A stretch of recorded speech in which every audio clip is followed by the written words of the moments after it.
예수님이 아주 바쁜 사역을 하는 가운데 지금 예수님의 어머니와 동생들이 예수님을 만나려고 찾아왔습니다.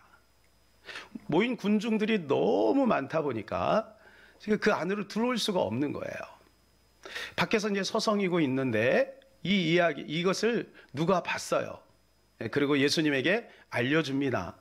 아, 예수님, 당신의 어머니와 동생들이 밖에 있습니다. 이렇게 이야기를 하고 있는 것입니다.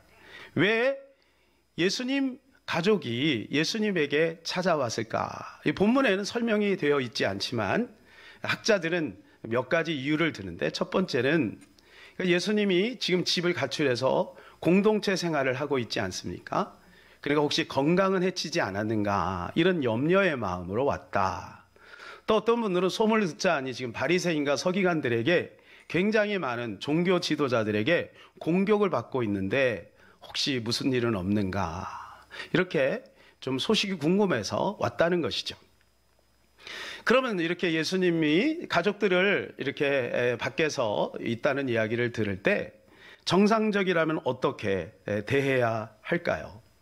참 예수님의 반응이 굉장히 의아합니다. 오늘 왜 예수님이 이런 반응을 보이셨는지, 여러분이 본문을 읽으시면서 이 본문을 읽을 때마다 좀 이상하지 않나, 아마 여러분들이 그런 생각이 있을 텐데 그것을 한번 풀어보도록 하겠습니다. 세 가지를 한번 살펴보려고 하는데요. 혈연 가족보다 영적 가족이 더 중요하다. 일시적 가족보다 영원한 가족을 이루어야 한다. 그리고 예수님의 시선으로 가족을 바라봐야 한다. 라고 하는 세 가지 소주제를 가지고 말씀을 나누도록 하겠습니다. 첫 번째는 혈연 가족보다 영적 가족이 더 중요하다라고 하는 것입니다. 뭐라고요? 네. 혈연 가족보다 영적 가족이 더 중요하다라고 하는 겁니다. 여러분, 예수님의 태도를 보게 되면 좀 매정하지 않습니까? 네. 여러분, 정상적으로 일반적인 태도는 어때야 될까요? 그냥 못 들어오고 밖에서 서성거리고 있으면 조금 있다가 제가 찾아뵙는다고 말씀을 좀 하면 좋겠어요? 뭐 이렇게 얘기를 한다든지, 여러분, 우리 어머니와 동생들이 왔네요. 예, 좀 길을 비켜주시면 안쪽으로 들어올 수 있을 것 같습니다. 이렇게 하는 것이 당연한 것 아니겠습니까? 근데 예수님은요, 그 얘기를 듣자마자 뜬금없이 이런 질문을 군중들에게 합니다. 48절이요. 말하던 사람에게 대답하여 이르되 누가 내 어머니며 내 동생들이냐? 이렇게 질문을 하시는 거예요. 질문에는 의도가 있습니다. 여러분이 누구에게 어떤 질문을 할 때는요, 뭔가 의도가 있는 거죠. 그러니까 예수님도 군중들에게 질문을 하는 거예요. 그 질문을 통해서 뭔가 생각하게 하시는 것이죠. 왜 이런 질문을 예수님이 하실까요? 여러분, 어떻게 보면 이 말씀을 이렇게 보면 마치 예수님이 혈연 가족을 무시하는 것처럼, 나중에 가면 더 심한 말씀까지 하시죠. 혈연 가족을 무시하는 것처럼 보이기도 하죠. 그럼 과연 그럴까요? 하나님이 혈연 가족을 무시하나요? 아니요, 그렇지 않습니다. 하나님은요, 우리의 피로 나는 사랑하는 가족들을 사랑하라고 말씀합니다. 심지어는 디모데전서 2장에 보게 되면요, 5장에 보면 이런 말씀이 있어요. 누구든지 자기 친족, 특히 자기 가족을 돌보지 아니하면 믿음을 배반한 자요 불신자보다 더 악한 자니라. 그런데 예수님께서 왜 이런 질문을 뜬금없이 하실까요?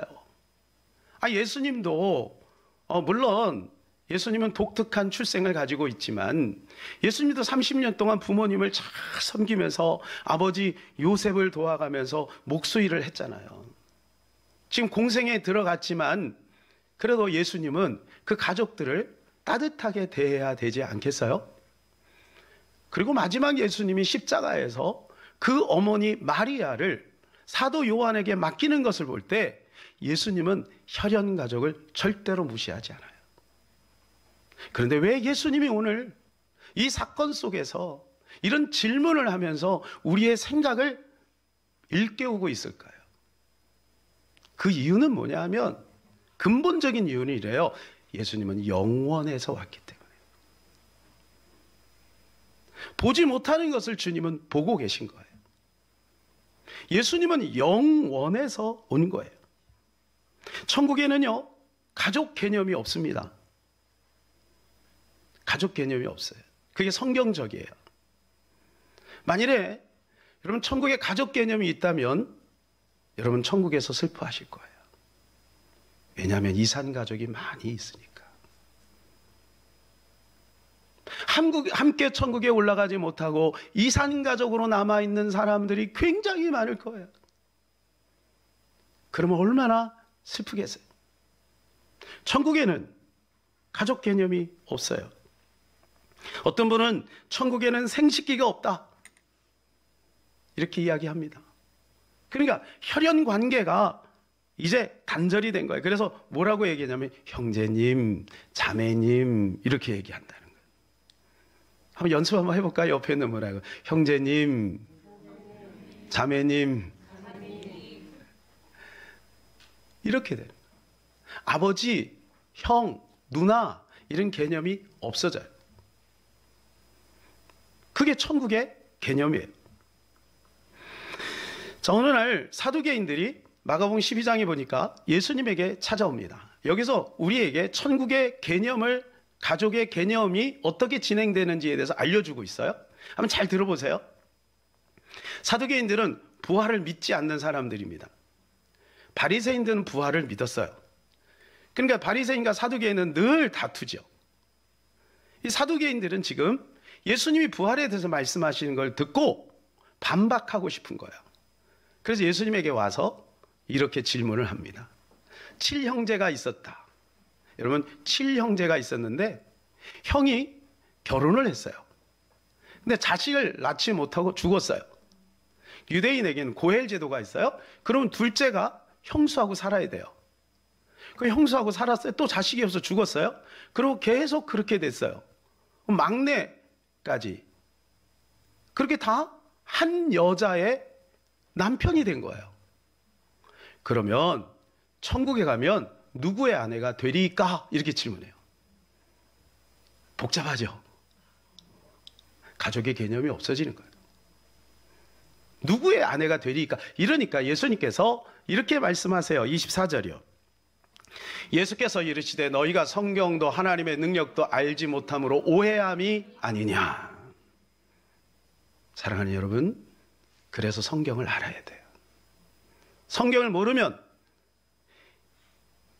기독교적인 개념이 머릿속에 없으면 대한민국의 개념이 들어오고, 대한민국의 개념이 들어와 버리고, 이데올로기가 들어와 버리고, 우리가 가지고 있는 우리의 평상시의 모든 삶의 패턴이 우리 머릿속에 들어오게 되면 성경 위에 그것이 올라가요. 그래서 너희가 알지 못함으로 오해함이 아니냐. 모르니까 자꾸 오해하는 거예요. 사랑하는 여러분, 알아야 될 줄로 믿습니다. 성경대로 살아야 될 줄로 믿습니다. 성경대로 살지 않고 내 열심, 내 방법대로 신앙생활 하면요, 나중에 주님이 말씀하실 거예요. 내가 언제 그렇게 하라고 했니? 성경에 있잖아. 성경에서 이야기한 대로 해야지. 주님이 분명히 이렇게 말씀하실 거예요. 사랑하는 여러분, 우리가 성경을 읽고 성경대로, 말씀대로 그렇게 신앙생활 하시기를 주님의 이름으로 축복합니다. 그러고 나서 25절에 이렇게 말씀하셨어요. 사람이 죽은 자 가운데 살아날 때는 장가도 아니 가고 시집도 아니 가고 하늘에 있는 천사들과 같으니라. 자, 예수님께서 왜 이 말씀을 하셨냐라고 하는 것은 오늘 주님이 우리에게 너희가 가지고 있는 혈연 가족, 혈연 개념보다 영적 개념이 더 중요하다는 것을 말씀해 주고 있는 것입니다. 자, 두 번째는 일시적 가족보다 영원한 가족을 이루어야 한다는 거예요. 어떤 가족을 이뤄요? 일시적 가족보다 영원한 가족을 이루어야 된다.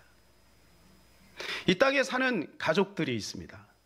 지금은 점점 핵가족화됐어요. 옛날에는 대가족으로 살았죠. 할머니, 할아버지, 그 손자, 손녀까지 같이 살았어요. 그런데 천국은 어떤 곳이냐 하면 천국은 핵가족이 아니고 가족이 아니고 천국은 대가족이에요. 아버지가 계셔요. 하나님 아버지. 그러니까 천국은 가족이에요. 하나님을 아버지로 둔 큰 가족이라고 생각하면 됩니다. 그래서요, 우리가 이 개념을 가지고 우리 사랑하는 가족들을 대해야 돼요. 이 개념을 가지고.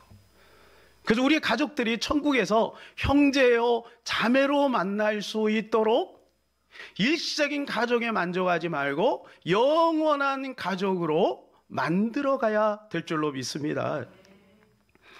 부산의 한 변두리 달동네 신실한 권사님이 계셔서 일찍 혼자 되셨어요. 두 아들을 믿음으로 잘 키웠습니다. 다행히 하나님이 은혜를 주셔서 첫째 아들은 중소기업의 CEO가 됐고 둘째 아들은 대기업의 이사가 되었어요. 이제 나름대로 성공해서 고생하는 어머니 잘 모시고 싶은 마음이 있었습니다. 그래서 어머니에게 큰 아파트를 선물로 드리고 싶은 거예요. 근데 어머니는 고향을 떠나기가 싫은 거죠. 자, 그러면은 어떻게 하면 좋을까 생각하다가 그러면 거기에다가 집이 불편하니까 새 집을 하나 탁 짓고 싶은 거예요. 아, 왜 자식들이 그 정도 능력이 되면 그렇게 해주고 싶지 않겠어요? 그런데 한사코 반대를 하시는 거예요.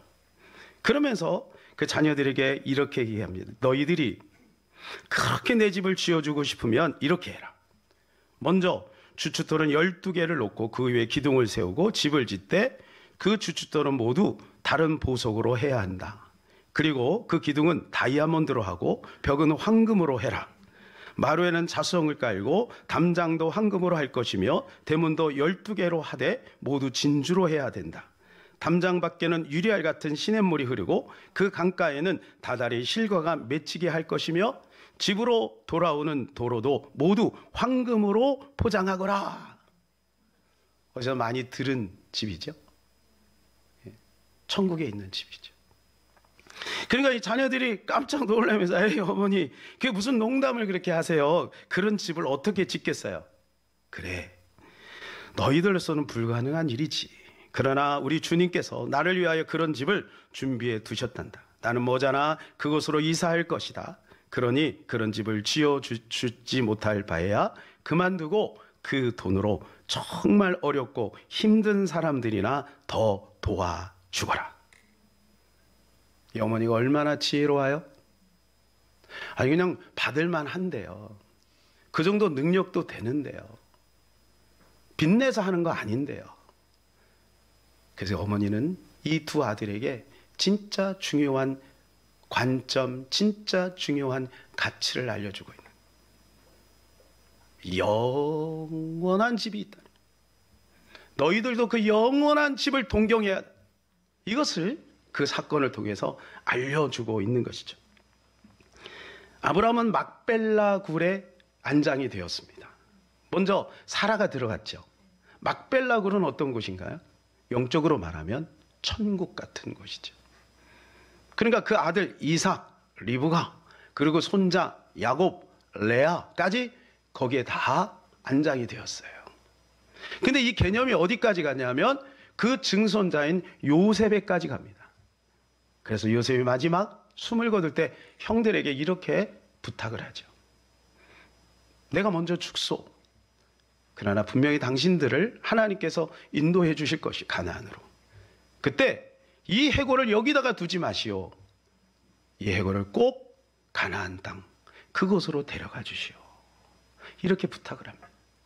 그러니까 요셉의 머릿속에도 뭐가 있는 거예요? 그 아브라함부터 내려왔던 천국의 개념, 진정한 안식의 개념이 면면이 이어지고 있는 것입니다. 사랑하는 여러분, 우리는 우리 사랑하는 가족들에게 무엇보다도 이 개념을 알려줘야 될 줄로 믿습니다. 이 개념을 알려줘야 돼요. 미국에서 평생 자녀들을 믿음으로 키운 어머니가 있었어요. 이 어머니가 이제 위독하다는 소식을 듣고 이제 자녀들이 다 모였습니다. 아들이 이제 5인데 아들이 다 모여서 뺑 둘러서서 이제 어머니를 이렇게 봅니다. 어머니가 한 사람 한 사람 격려하고 축복하고 또 유언까지 다 하셔요. 그러고 나서 이제 쭉 인사합니다. 이제 곧 소천하실 것 같아요. 그래서 큰 아들부터 인사합니다. 시울해로 발음 괜찮아요? 두 번째 아들에게 시우레로, 세 번째 아들에게, 네 번째 아들에게도. 근데 막내 아들에게는 굿바이, 굿바이. 막내 아들이 충격을 먹었어요. 아니 왜 형들은 다 시우레로. 예, 여러분 다시 보자 그 얘기잖아요. 다시 보자. 우리 또 보자. 다시 보자. 이렇게 얘기해요. 왜 나에게는 영원히 헤어질 것처럼 굿바이라고 하나요? 어머니가 얘기합니다. 너는 예수를 안 믿잖아. 예수를 안 믿으면 나를 못 만나지. 이 아들이 충격을 먹은 거예요. 그렇지. 내가 나중에 죽으면 천국에서 어머니를 뵈려면 내가 예수를 믿어야 되겠구나.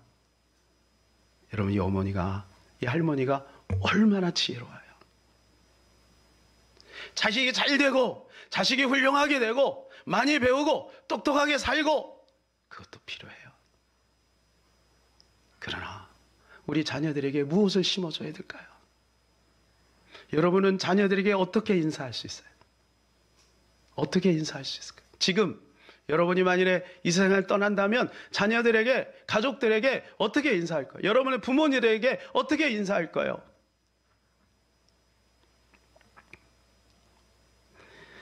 여러분, 이것은 어떻게 보면 심각한 문제입니다. 영원히 함께 살 수도 있고요, 영원히 이산가족이 될 수도 있는 거예요. 우리가 목숨이 붙어있는 이 세상에서 그것이 결정이 되는 거죠. 그러면 우리는 어디에다가 포커스를 맞춰야 될까요? 그래서 세 번째, 예수님의 시선을 가져야 된다는 겁니다. 49절에 예수님께서 이렇게 말씀하시죠. 손을 내밀어 제자들을 가리켜 나와 나의 어머니와 나의 동생들을 보라 그랬습니다. 손을 내밀었습니다. 여러분, 이게 손을 내민다는 것은 무슨 의미일까요? 존중의 의미입니다. 아니, 예수님의 당신의 어머니와 동생들이 왔습니다. 그러니까 예수님이 그냥 바로 반박을 해요. 누가 내 어머니고 누가 내 동생들이냐? 그 다음에 손을 내밀어 제자들을 향하여 이야기하는 거예요. 제자들을 가리켜 나의 어머니요, 나의 동생들을 보라. 존중의 의미죠. 우리가 어떤 어른을 소개할 때 이분이 우리 사장님이세요, 이분이 우리 목사님이세요, 이렇게 하죠. 근데 자기 아들을 소개할 때 우리 아들입니다, 이렇게 하나요? 그렇게 하지 않죠. 존중의 의미가. 주님은 그 제자들을 정말 존중하고 있는 거예요. 왜냐하면 그 제자들은 이렇게 살았어요. 50절. 누구든지 하늘에 계신 내 아버지의 뜻대로 하는 자가 내 형제요, 자매요, 어머니니라. 이 말씀을 꼭 묵상하셔야 됩니다. 누가 진정한 주님의 가족입니까? 주님의 뜻을 거슬리는 자, 안 된다는. 정말로 우리가 주님의 가족이 되려면 하나님의 뜻의 개념이 있어야 돼요. 그 뜻대로 살아가려고 하는 노력이 있어야 돼요. 그게 잘 되든 안 되든 방향성을 올바로 붙들고 살아야 되는 것입니다. 그래, 내 형제요, 내 자매요, 내 어머니를 보라. 존중하는 거예요. 그들은요, 얼마나 자기의 가족을 다 뒤로하고 목숨 걸고 복음을 위해서 사는 거예요. 얼마나 가족들에게 미안했겠어요. 다 가출했잖아요. 부모를 뒤로하고 형제를 뒤로하고, 또 자식이 있었을 수도 있겠어요. 베드로는 결혼했으니까 다 뒤로하고 예수님을 따라가면서 자기 인생을 다 던지는 거예요. 주님이 그들을 존중하는 거예요. 그들을 존중하는 거예요. 사랑하는 여러분, 주님은 우리의 가족을 절대 무시하지 않습니다. 우리의 혈연 가족을 절대 터부시하지 않습니다. 그러나 주님의 시선을 가져야 돼요. 마가복음 10장 29절에 보면 이렇게 말씀합니다. 예수께서 이르시되 내가 진실로 너희에게 이르노니 나와 복음을 위하여 집이나 형제나 자매나 어머니나 아버지나 자식이나 전토를 버린 자는. 여러분, 이 말씀이 버리라는 얘기인가요? 얼마나 부담되겠어요. 다 버리고 나를 따르라. 저는 이 말씀대로 살아야 되는지 알았어요. 저희 청년 때는 다 버려야 된다. 심지어는 미워해야 된다. 미워하고 주를 따르라 이렇게 말씀하시니까 그게 너무 부담이 되는 거예요. 근데 그게 제 오해였어요. 30절 이렇게 말씀합니다. 현세에 있어 집과 형제와 자매와 어머니와 자식과 전토를 100배나 받되 박해를 겸하여 받고 내세 영생을 받지 못할 자가 없느니라. 이게 무슨 말이에요? 너희가 얻으려면 버려야 된다. 정말로 가족들을 사랑하는 방법이 뭔지 아느냐? 버려야 된다. 그건 버리라는 얘기가 아니라 내가 보장해 주겠다는 말씀입니다.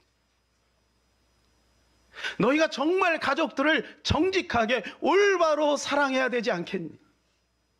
나와 복음을 위하여. 사랑하는 여러분, 혈연 가족이 너무나도 중요하지만 혈연 가족에 집착하면 혈연 가족을 놓칠 수 있어요.